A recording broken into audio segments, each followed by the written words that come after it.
Hey guys, and welcome to another Crane's Comics. Today we're going to go over Star Wars number 1, Spider-Man number 12, and Amazing Spider-Man number 13. So let's go ahead and start this video off with Star Wars number 1.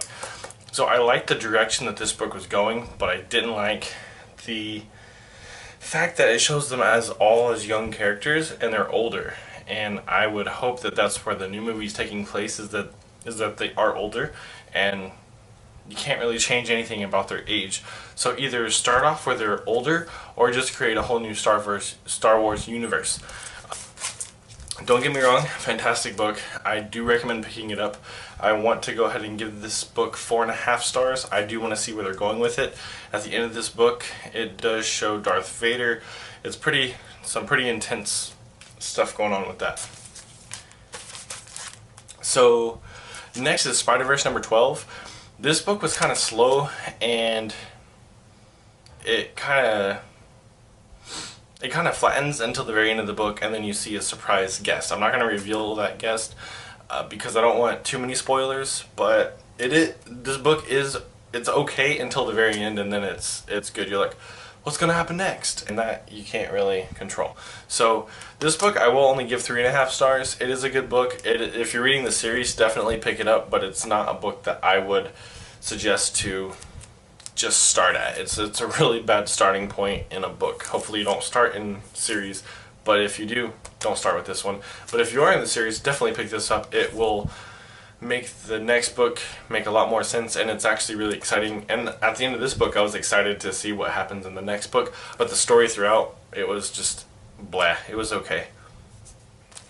For this book, I do want to give it, like I said, 3.5 stars. It's okay. It's not the best.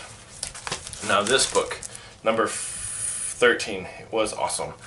I can't say enough good things about this book, especially where number 12 leaves off. This one picks right back up, and you get to see that new character. I will say it's a new character, but you will get to see that new character and see everything involved with that new character and his struggles and things like that. But it is a new Spider-Man, but it's an unexpected new Spider-Man. And I honestly didn't see it coming in the last book, or that he was a Spider-Man. I just thought that he was just a character, not really being a Spider-Man. But apparently, he's a Spider-Man.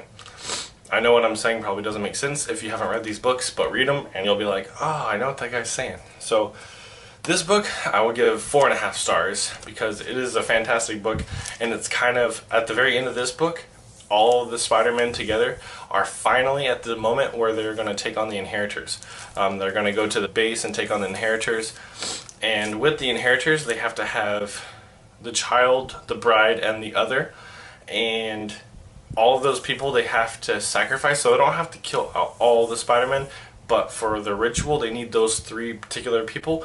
And you'll see what's going on with them if you pick up this book and the previous one to this. I'm so excited to see where Spider-Man number 14 will take you. I'm actually really anxious, and I can't wait to see what happens after the fact. But until then, alright guys, just keep reading, and I hope that you enjoyed my review.